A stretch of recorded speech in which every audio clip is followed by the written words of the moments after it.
And I'm going to mute myself. So go ahead, Alan. Oh, I have to consent. It says a wee thing coming up saying, got it. Oh, yes. That's just to make sure nobody's Okay. wiretapping, I guess. All right.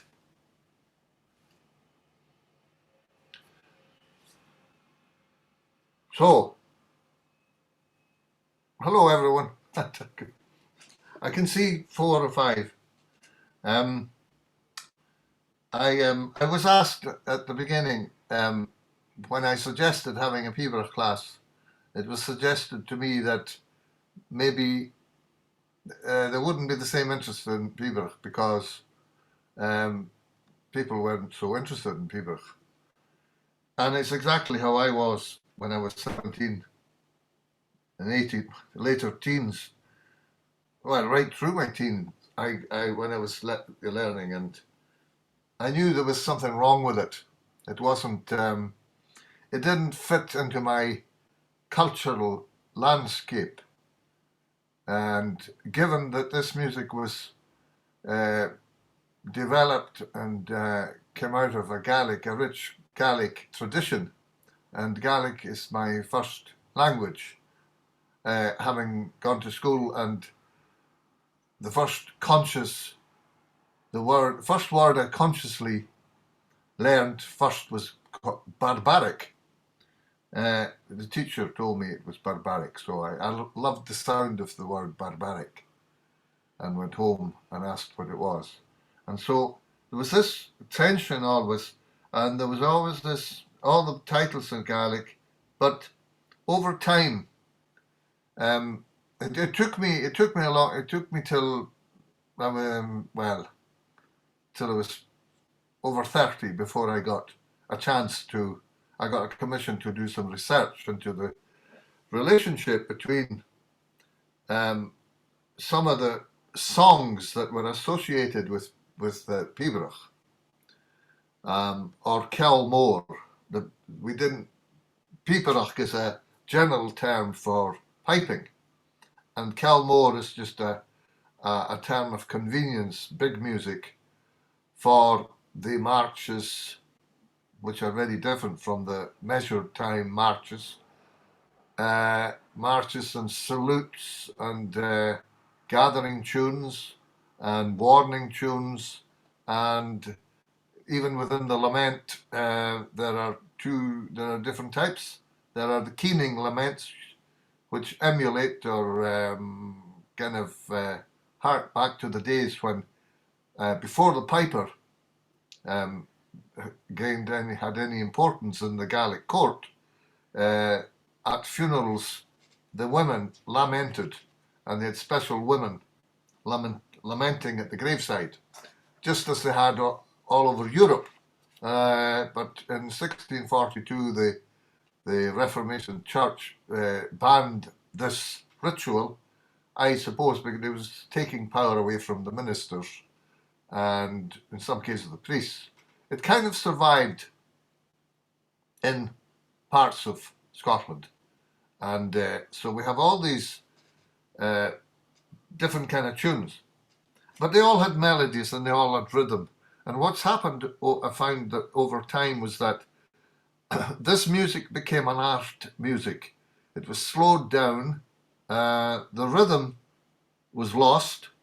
The melody was, for most part, was lost, and all the decorations, what they call cadences, the decorations became part of the tune and they were elongated, and so your melody was disturbed, your melody and rhythm.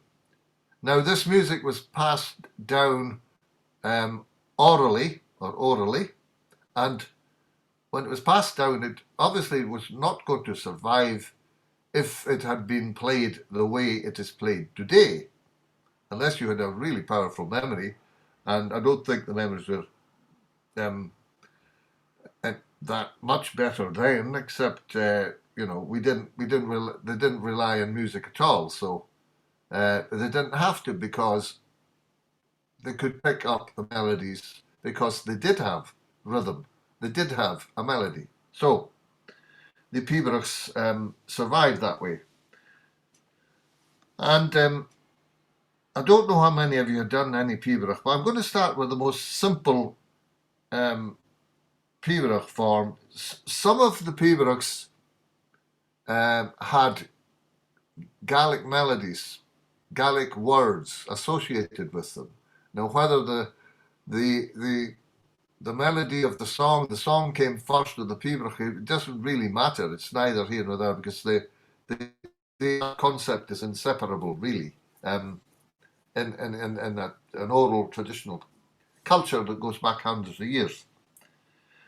And some of them are called salutes. There really isn't a clear distinction between a tune. There's certain characteristics of tunes which put them in a category like warning tunes or gathering tunes, where you get this interval of a fifth up from da dee da dee da da dee da dee, and you can imagine a bugle da da dee da da dee. You could, this is as soon as that was heard, that was a kind of warning, and you'll find Clan Campbell's gathering tunes like that, Maroon or the Piper's Warning, da da da do da da da da. So you get that interval, and so some of them have these characteristics. Gathering tunes have very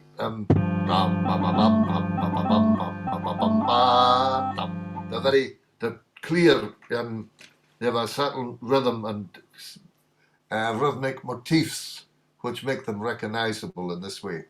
And there were certain parts of the Highlands where, in fact, in Glen Lyon, which is a long, long glen up in Perthshire, they'd have certain points where the piper would play when an enemy tribe or clan came into the glen, and then they would send the messages to right up the glen quickly by means of the pipes and the certain types of tunes.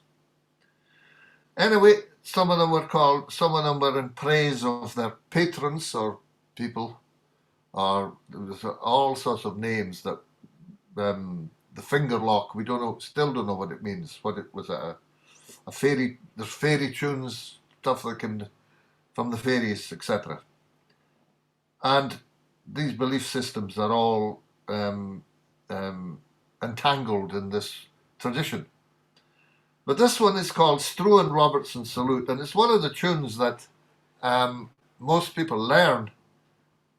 I know it was commonly used as a sort of starter's tune to Pibroch. And it's a good example of one that has been changed. And I'll just play you it as it would be expected to be played today. But I've just put the rhythm back in it, and that's really all I've done. Have you all got a copy of this one? You got the tune. So it goes.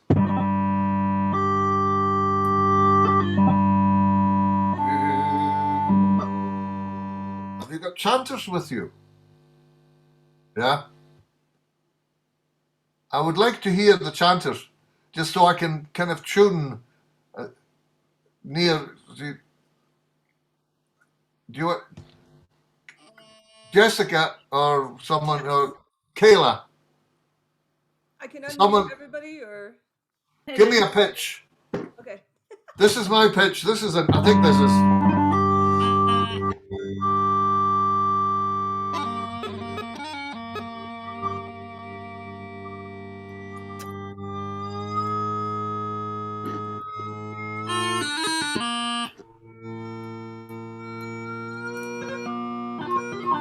That's quite sharp. Brian, what's your pitch?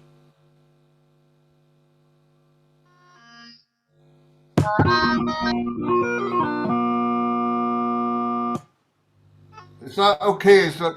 We can't? Everyone will have different pitches, but I'd rather be closer than further away. How's that?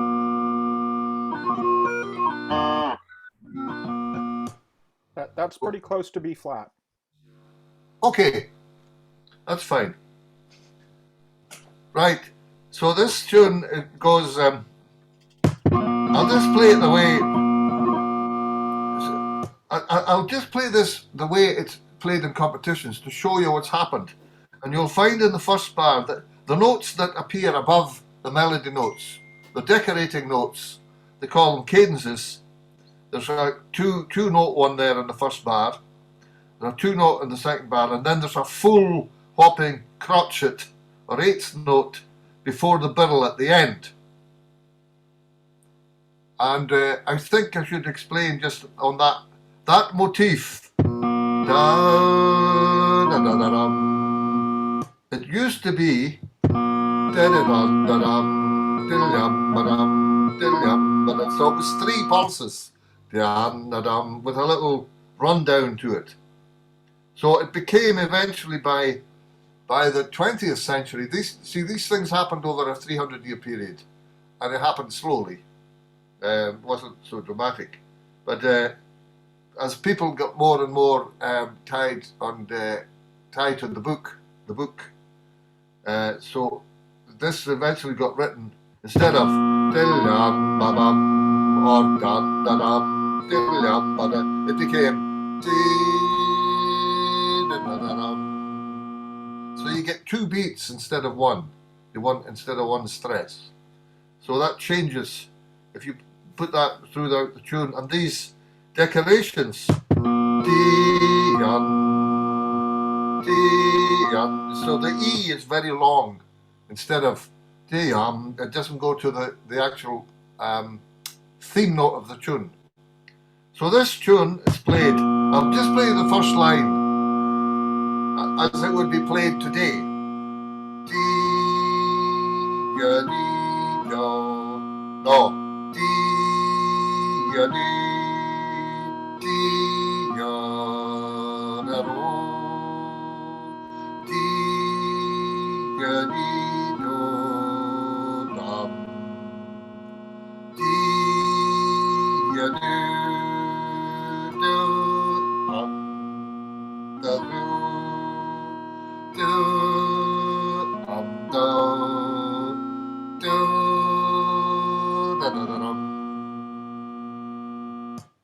All right, some people say that's a nice melody, bloody, but it's I think what if you take away these additions, what we have is a simple melody. Oh, da da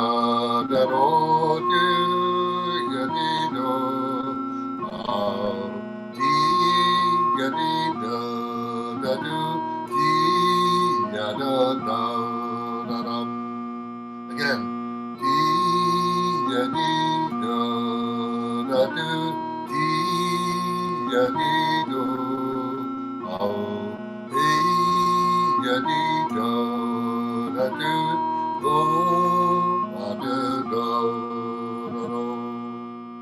The second bit. Oh, adio, adio, adio, ram. Oh, adio, adio, adio, oh, adio, adio, adio, oh.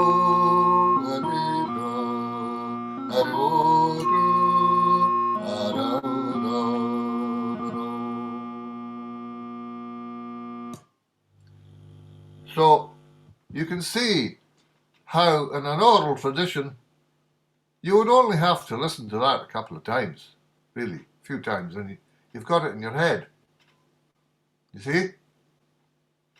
And there's nothing difficult. What's happened is it's become a science rather than a music, and so it's frightened people off, and it's been made into some sort of, people will argue over grace notes and cadences and things which are totally unimportant, and music is for enjoyment.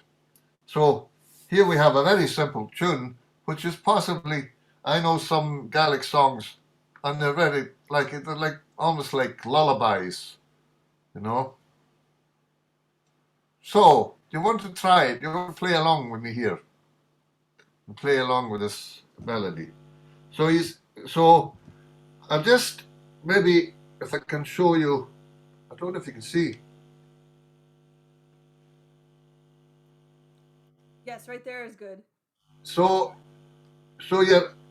your cadence, that bit, the one at the end, da-da-dum, you're doing a G grace note on E, and a small, just lifting the D note, the D finger, da-da-dum, da-da-dum, da-da-dum, da-dum, and then you're striking the low A, da-da-dum, da-dum, de-um-ba-dilyum, ba-dum. You don't have to, you don't put the introduction, I don't.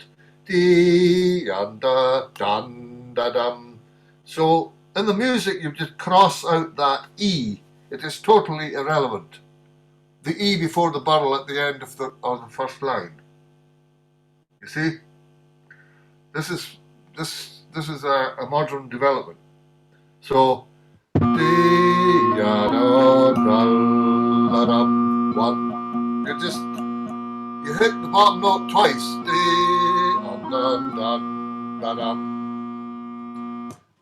And in the counterrock, the means by which this was transmitted in the Campbell counterrock, this is he herin. 1, 2, 3. 3 syllables. He herin. Okay? So you want to play along? Okay. So okay.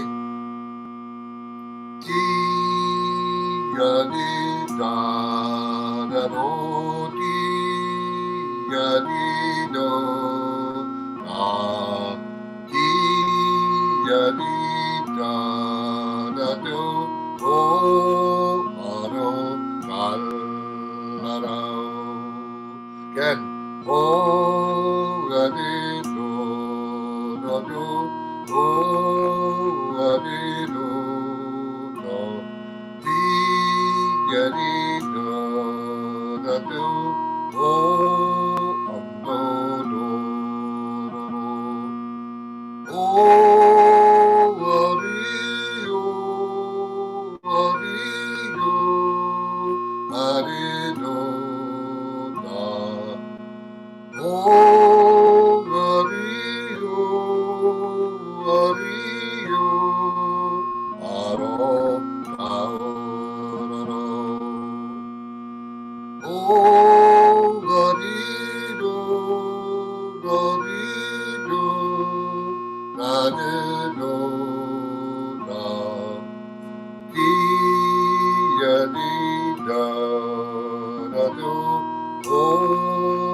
Now, don't want to go too fast, so I'll go through each bar or each phrase. Usually the way they're notated, a phrase is usually 2 bars.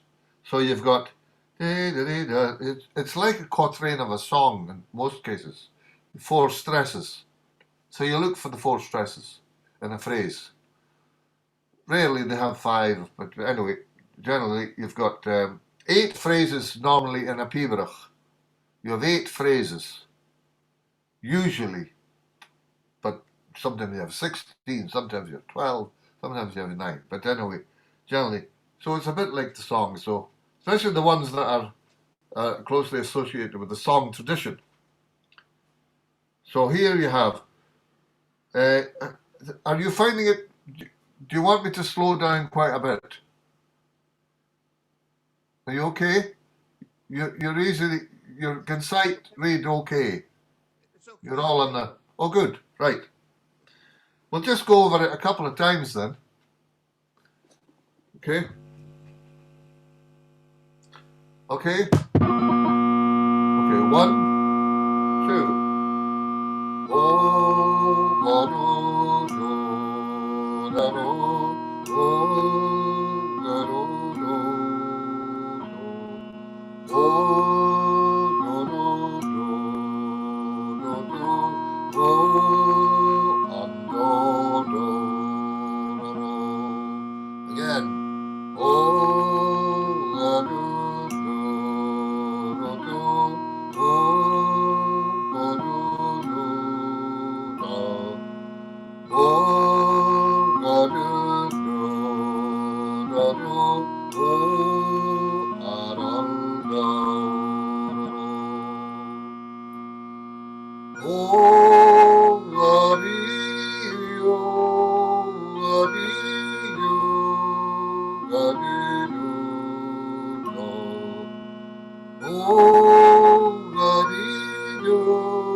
Did any of you know the tune before the?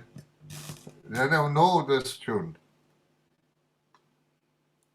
No I one haven't played studied. it, but I've heard. Yeah, I haven't. Uh-huh. I haven't played it myself, but I've heard it. Yeah, I've played it before. But who played it before? I played before. All right. Okay, so you can see the difference. It's simply it's just a simple melody, and most of them are. Okay, You know. so Alan, I'm sorry to interrupt. There's some questions in the chat. Kayla asks, notice you're not playing the Pibroch High G. Is that a newish development with the Pibroch High G? Yeah, I don't play it. I remember many years ago going to a competition. Seamus McNeill, the late Seamus McNeill, was there, and I went up to him and I just said, "I'm not playing this Pibroch High G," and he says, "Why not?" I said, "Because I have a nail chanter," I think was my answer. So it's the ear that tells you. And I think the Pibroch High D,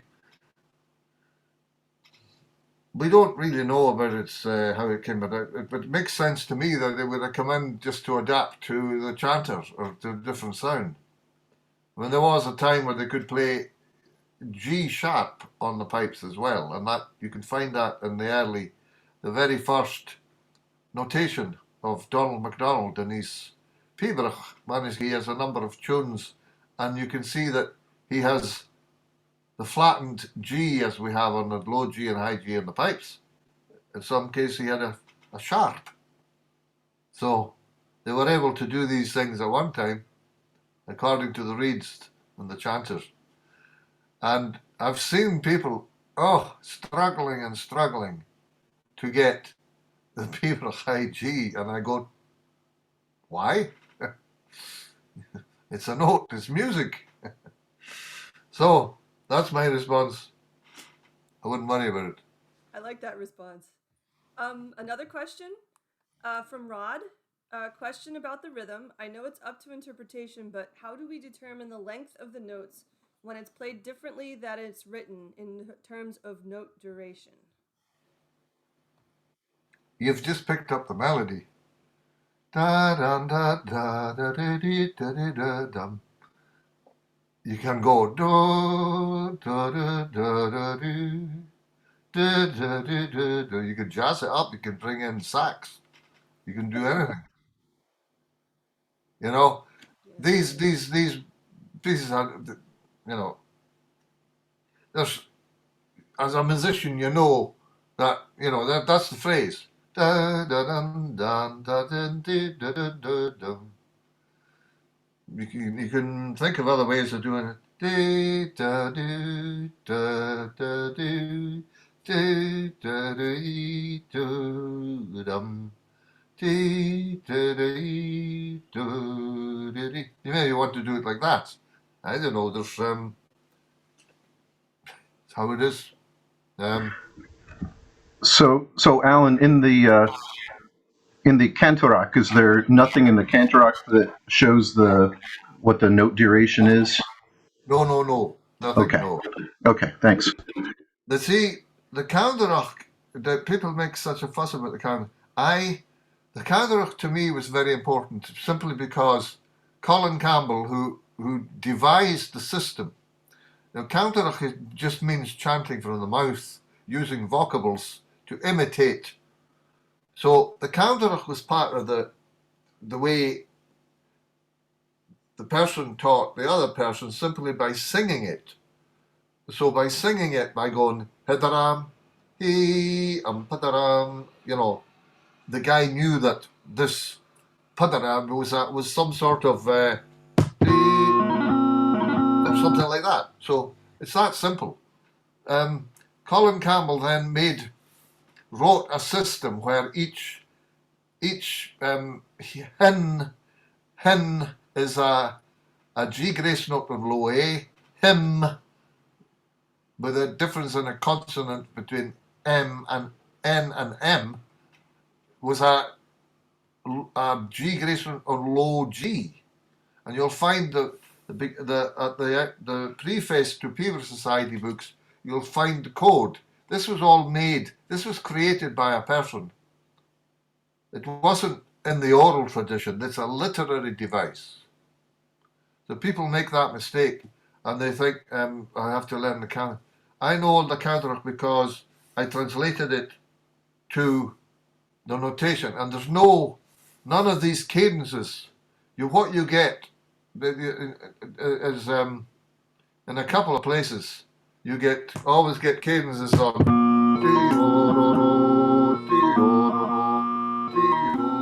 But these cadences are it's the wrong terminology in music, but pipers call it cadences. But they're simply what Joseph MacDonald, the first person to ever write on Pibroch in 1760, called introductions. They're just decorations to the note. And you can decorate yourself once, as he said, once you get to know a tune, you can decorate accordingly, just like a singer will decorate. So it's up to you where you decorate. You don't need to decorate here. If you want, you can go.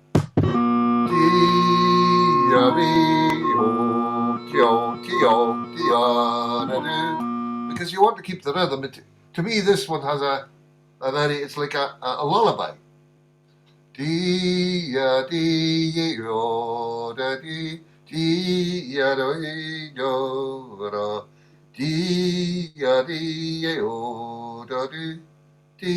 So by adding that, especially the one with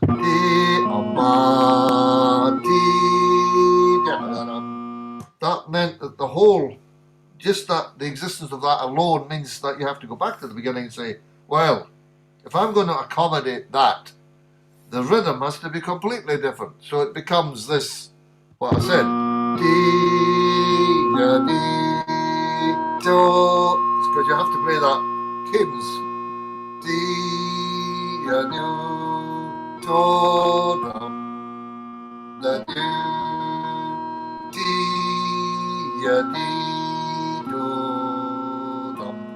It's Pibroch by numbers, I call it. Music by numbers. Yeah. So, do you want to try and just look to the sky and play it? Because you'll pick up the melody quite quickly. So, start again. So it's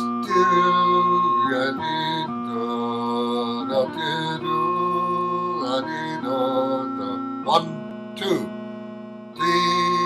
1.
You might want to play it faster, you might want to play it slower. It doesn't matter. It's up to you. There's no set way of playing anything. You play according to your mood at the time. So then you've got, in the turlu, then you've got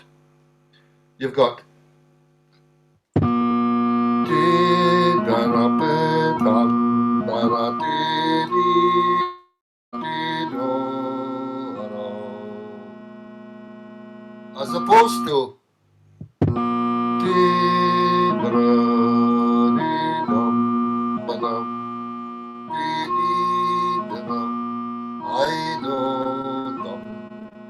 I don't know. You may prefer that way. It really does not matter, but I prefer the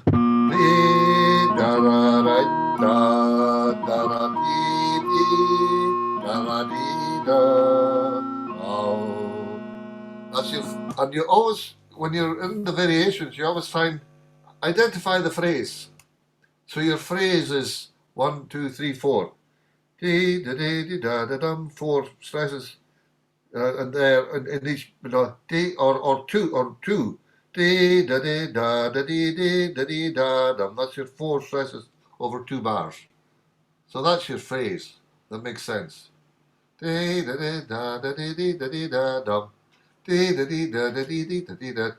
always where you naturally pause for a breath. So think of it in that way. And modern Pibroch performance, you don't hear the phrases, they never take a break, they sort of keep going. So there should always be dee dee da da dee dee da dee da dum. Dee. If you could just even just a little bit, doesn't have to be. Sometimes you don't, but it's generally throughout Pibroch you would try and. That's how I do it anyway. So the audience or whoever's listening they can easily pick it up then because it makes sense. It relates to the orla or ground.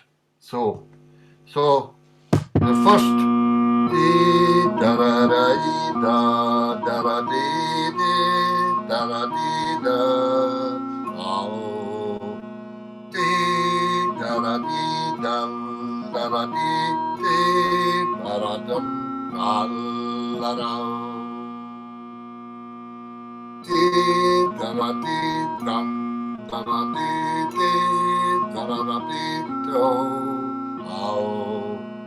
and sound the low G. There's something happened to people.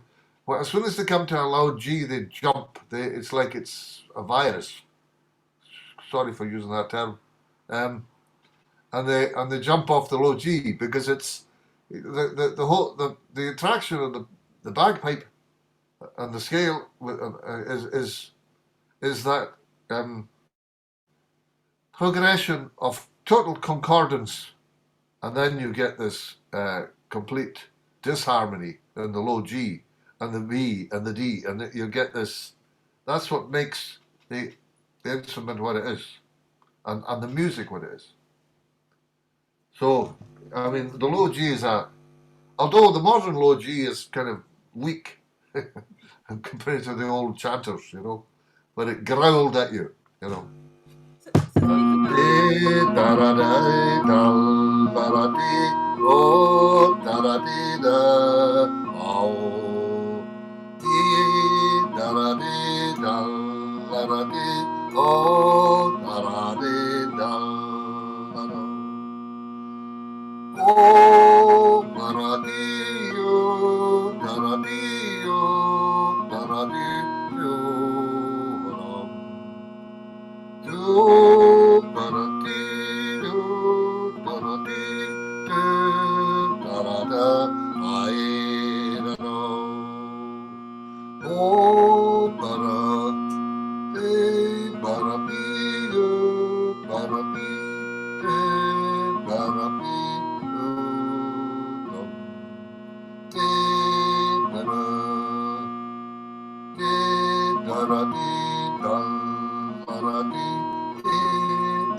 does that make sense? Yeah. So I'm sorry, keeping up more from the chat. Bob says he has it memorized already, so What's that? Bob says he has it memorized, which I think is a good thing to your point of learning the melody and the rhythm. Also, Brian had asked a question earlier about how can he not rush from one phrase into the other? Well, how can't you? can explain more if he'd like. Yeah, I have a tendency when I'm learning a new tune, especially, to rush from one phrase into the next and not let it pause. And if you try with a metronome, you get lost. I can't. It doesn't sound very good. I don't know. Do you have any guidance on how to catch some of those notes? You hold them beautifully, and I don't really. Maybe I don't have rhythm in the sense that's necessary. But how does one think about not rushing from the end of one phrase into the next one? Any thoughts? Think about not rushing. Right. I tend to rush. I would. Can you explain that? So are you saying you'd go Yes.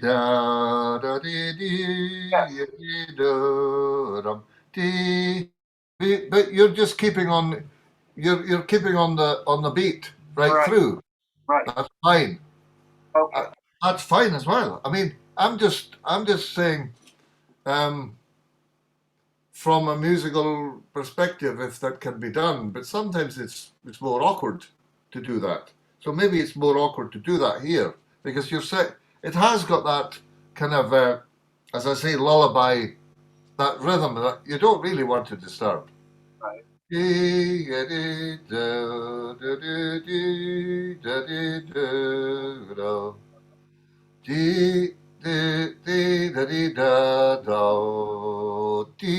You know, on the pipes you can't stop, so Right.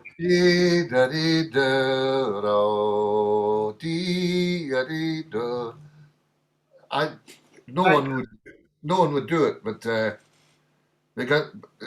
way it's played today is like there's no they go dee da dee dee da dee dee dee dee do dum dee da dee. You know. Yeah. It's what you feel. It's like you keep the tune going anyway. But sometimes it's good just to hear what the phrases are that pertain to the original ground of the tune, the four stresses. Thank you. So then in the Turlu you're doubling.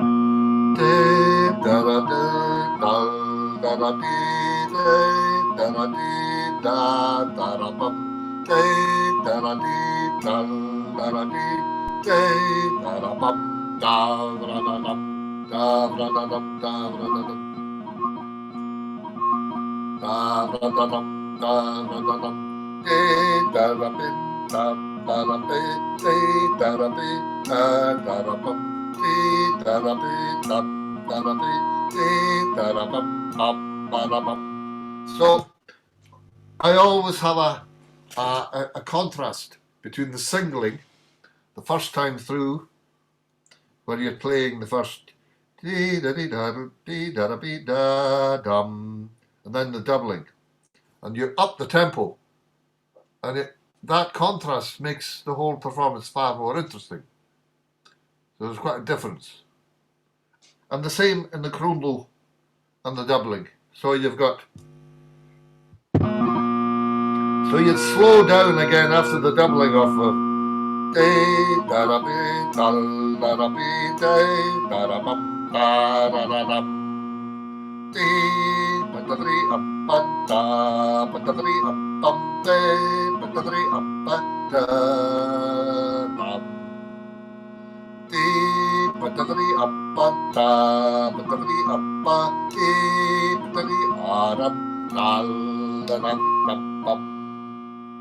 or or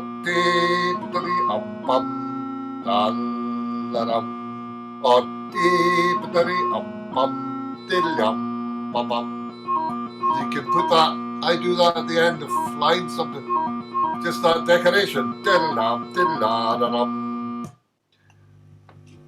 I do it sometimes. I do it not. It doesn't matter. There's no rules. They've made rules. It's this post-industrial society kind of way of thinking, and it's all about control, and that's how I am I'm not Mr. Popular amongst the upper echelons of the People Society because uh,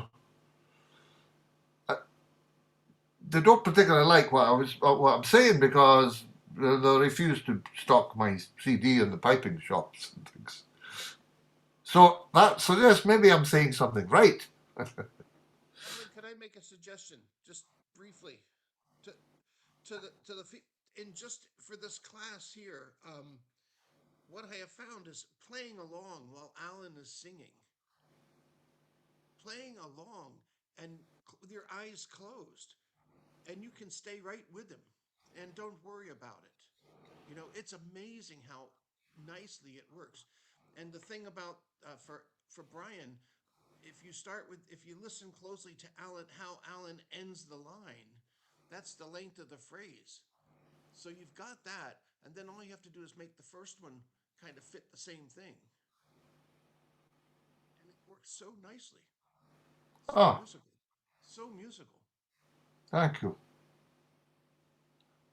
It's nice that you like this because this tune is never, you never hear it really. Well, the only time you hear Pibroch is in competitions, really. And I just feel they've managed to kill all the music and they made them into competitions and I don't know. I'll never get my head round it, really. I can't understand it. I did it myself. I had to go through the process and get the T-shirt and all that, you know. Before I did my research, I had to go and do the clasps a couple of times. But the third time, I decided I did two in a row, and then people would say, "Oh, you could go for the three in a row." I said, "I'm not interested. I'd rather play my own style." But I used the competition system for years just to go up and play my own style. But it was just a platform just to let people hear. But the mainstream is very defensive of its stance on Pibroch. So, but there's such beautiful music amongst all this, you know. And maybe I'll go after the break. Maybe we can look at another tune, which is another one which is easily picked up, and it's a nice piece of music. And it was used by Robert Burns 3 times. I think he wrote 3 different texts to this melody, and it's been played as a march, and still people can't accept that somehow the Pibroch is the only one that is completely off the wall in terms of rhythm and well, song, phrasing, whatever. So if you want, it's 5 to 4 or something. We have maybe a cup of coffee or tea or something. It's 5 to 4 here. I don't know. Sounds great. It's 10:52 here. I don't know if anyone's in another time zone, but yeah. So you said 5 after then, or 5 after. Aye, okay, aye. cool. 10 minutes or so. Okay. I'll just get a cup of tea and Okay. stand up. Okay. I will stop the recording for now, and I'll start it again when we come back, so that it's smaller chunks. But please, someone help remind me. Okay.